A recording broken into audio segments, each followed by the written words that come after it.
Welcome back to Shots with Devin, interactive radio, photography lessons on the radio. This is a lot of fun. You can follow along on the website, www.devinshots.com. The real cool thing about this is that if you're not able to turn your computer on now, maybe you're driving, maybe you're outside, not home, we record all these on video, and we put the video on the website. We have a co-host with us, Crystal O'Keefe. She just pointed at the camera. Hi, Crystal. Hello. Glad you're with us today. Crystal is a friend of the family, and she insisted on being on the show, so it's costing her a little bit of money, but we're having a good time, right? The basis of this show is questions. Either our co-hosts ask questions or our listeners ask questions. So we encourage you to go to www.devinshots.com. Follow the links to WTBQ. You can look at previous episodes, and you can also email me a question. If you have any type of a photography-related question, ask me, and we'll have it on the show. It'll be a lot of fun. But Crystal, our assistant here, co-host, she studied photography in high school and really enjoyed it, right, Crystal? Oh, absolutely. I loved it. It was my favorite class. Was it? Mm-hmm. You're a good photographer. Crystal sent me some of her pictures. Now, they're going to be on the website, but I want to do Crystal a favor and let everybody know that she has better photographs that are being framed and are at her father's house out of state. Yeah. So we don't get to see her absolute best work, which is a bummer. But we have some very nice pictures to see anyway, right? Yeah. What is your favorite style of photography, Crystal? My favorite style? Well, I definitely like taking pictures of just a natural area, scenery. I do like people in pictures a lot of times, but sometimes I feel like a scenery can just capture more than somebody's face, I guess. All right, good. So I guess landscape photography then? Is that how you describe it? Yeah. Landscape photography is very challenging. It's difficult to do. Yeah, a lot of things come into play when you have to work with the natural landscape. Have you noticed that? I have, just a little bit. Yeah, it's hard to, I've noticed that it's difficult to get a landscape photograph that is compelling. Makes you want to keep looking at it. And it's tricky because you're dealing with natural light, you're dealing with identifying what is your subject. Mm-hmm. Did you learn that in high school? You have to identify your subject? Yeah, we had to learn a lot about it. What would be our main subject that we have to focus, and angles and lighting and just so many different things that come into play with photography that before I took photography I had no idea even was worth looking for. Yes. I find that I have to remind myself every time I'm setting up for a landscape is to ask myself, what is the subject of this photograph? Mm-hmm. And that helps me to then compose it. So let's look at your pictures. Let's do some shots. Sounds good. All right. So, Crystal, this is your first image here. Tell us about this image. I really like this image. I think it captures the sun setting. It's on a beautiful area. You see the clouds and the detail, especially of the leaves. And I like how the bush is off to the side. It's not in the center, but it's just a little off to the side, and you can see how the sun is coming through the clouds and the bushes. Yeah, absolutely. Where'd you take that? I took it on top of Sugarloaf Mountain in Warwick. Yeah, that's a beautiful spot up there. Is this a morning or an evening shot? It's an evening shot. I wouldn't really go in the morning to take it to climb the mountain, but it was more of the evening. The sun was just setting. So you had to climb down in the dark? Yeah, I did. Yeah, it was scary. Yes, I like that photo. There's a couple of things about it that fit in with some basic rules of photography. Mm-hmm. One of them you mentioned was that I guess you would say that your subject in this photograph is what? What would you say?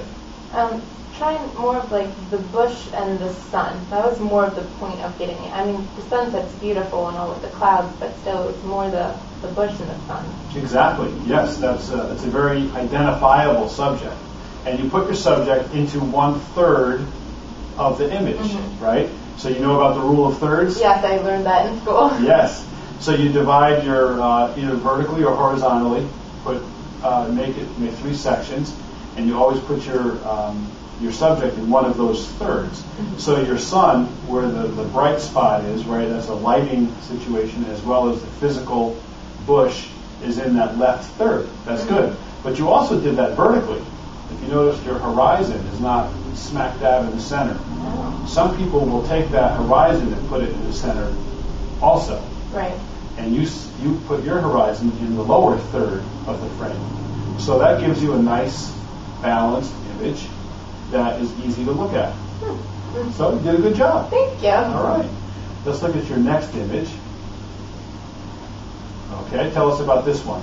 This one, it's still on top of a sugarloaf, but I kind of just changed the angle around, and this I was more capturing. I mean, I love the trees in it, and I have on both sides, but now my main focus was the sun and the sun setting and the color. That I thought it was gorgeous. Yes. What I like about this, I do this a lot as well. You put a lot of sky and clouds in that scene. And what that does, you notice how it just draws your eye right down to the sun. Yeah. You have to look at this image from the top down, in my opinion. So you did the same thing. The body of the image, really, which is the sun and that little scene with the bushes, is again in the lower third. And then you have a lot of sky, which is nice. So that's, again, in my opinion, that's a nice composition, because you have those interesting clouds to work with that day. Yeah. All right. If it was just a boring sky, it might not have been the right composition for that one. But because you had those great clouds, you did a very nice job with that. Nice picture. All right.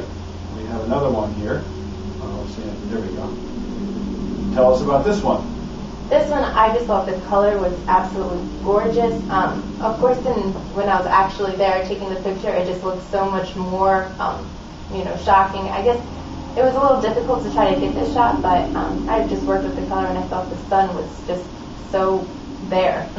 Yes.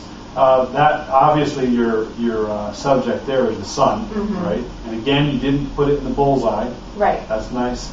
The only criticism I would have, or not criticism, critique that I would give you, the only awful thing about that, it's a little bit out of focus. Right. Right. So that's the one thing that we have to double check. A lot of times with an autofocus camera, you can have a problem in a scene like that because the camera doesn't know what to focus on. Right. So what I do with either I'll switch it over to manual and I'll focus manually, right, or you find a sharp edge, like you have the ground there, right, the mountains, and if you put the center of the camera on that and focus, you keep it halfway pressed, then recompose, it's in focus. Okay, that makes sense. Right. So you find a line of some sort that you focus on, and then you just keep the button pressed down halfway, recompose, and it's still in focus. Okay. So that's a little trick for you on that. But it's a beautiful image. It's got a great feel to it. I like the exposure on that. Thank you. And I think we had one more. No, I don't think so. so. Yes, you did. Oh, look at that one. My friend's going to kill me. Oh, what's her name? Gina, she is not. You did. Now, the reason why I included this, you did send it to me, so I had to include it. Big but mistake. You know what, Crystal? This goes back to what we were first talking about in the first segment, is be creative. Make your pictures fun, right? Look at the response. We're laughing at this picture. Yeah. Right? It's a little embarrassing. Well, I think that's what it's all about. I think that when we're taking pictures of people, they should be pictures that we respond to. They evoke some sort of a reaction out of us. So I put it in there because I think it fits in with our lesson from the first segment about being creative, being different, getting people to interact with you. Yeah. That's like interacting enough. It sure is. It's interesting. I was looking to get to taking notes. You got closer when we started this thing. Okay. We're going to take a quick break here, and Crystal had a question for us. We're going to discuss her question. Come back shortly with Shots with Devin.